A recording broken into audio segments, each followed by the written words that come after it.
அமைச்சர் KN நேருவின் சகோதரர் ரவிச்சந்திரன் மீது சிபிஐ பதிவு செய்த வழக்கை சென்னை உயர்நீதிமன்றம் நிபந்தனையுடன் ரத்து செய்து உத்தரவிட்டுள்ளது.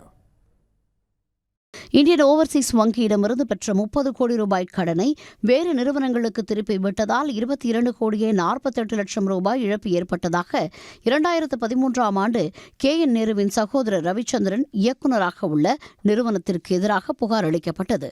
இதன் அடிப்படையில் ரவிச்சந்திரன் உள்ளிட்டோர் மீது 2021ஆம் ஆண்டு சிபிஐ வழக்கு பதிவு செய்து விசாரித்து வந்தது. இவ்வழக்கு தொடர்பாக அமைச்சர் KN நேரு உள்ளிட்டோருக்கு சொந்தமான இடங்களில் அமலாக்கத்துறை சோதனை நடத்தியது. இந்நிலையில் எழும்பூர் நீதிமன்றத்தில் நிலுவையில் உள்ள இவ்வழக்கை ரத்து செய்ய கோரி ரவிச்சந்திரன் சென்னை உயர்நீதிமன்றத்தில் மனு தாக்கல் செய்திருந்தார்.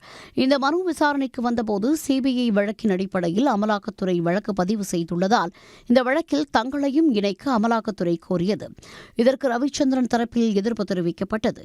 வழக்கு விசாரணை நிறைவடைந்த நிலையில் இதில் மோசடி எதுவும் நடைபெறவில்லை என்றும் அரசு அதிகாரிகள் சம்பந்தப்படவில்லை என்றும் சென்னை உயர்நீதிமன்ற நீதிபதி பரத சக்கரவர்த்தி தீர்ப்பளித்துள்ளார். மேலும் இந்தியன் ஓவர்சீஸ் வங்கிக்கும் சமரச தீர்வு மையத்திற்கும் தலா 15 லட்சம் செலுத்த ரவிச்சந்திரன் தரப்புக்கு உத்தரவிட்ட நீதிபதி சிபிஐ பதிவு செய்த வழக்கை ரத்து செய்து உத்தரவிட்டுள்ளார். பேங்க் லோன் நேருவோட சகோதரன் இந்தியன் ஓவர்சீஸ் பேங்க் வாங்குறாங்க. அது ஒரு பிரைவேட் டிரான்சாக்ஷனு. அதில் ஏதாவது பாதிக்கப்பட்டவங்கன்னா இந்தியன் பேங்க் தான் இந்தியன் ஓவர்சீஸ் பேங்க் தான் போய் கேஸ் போடணும். பட் இதில் என்ஃபோர்ஸ்மெண்ட்டுக்கு என்ன வேலை இருக்குது? It is a simple borrow loan transaction, அவ்வளோதான்.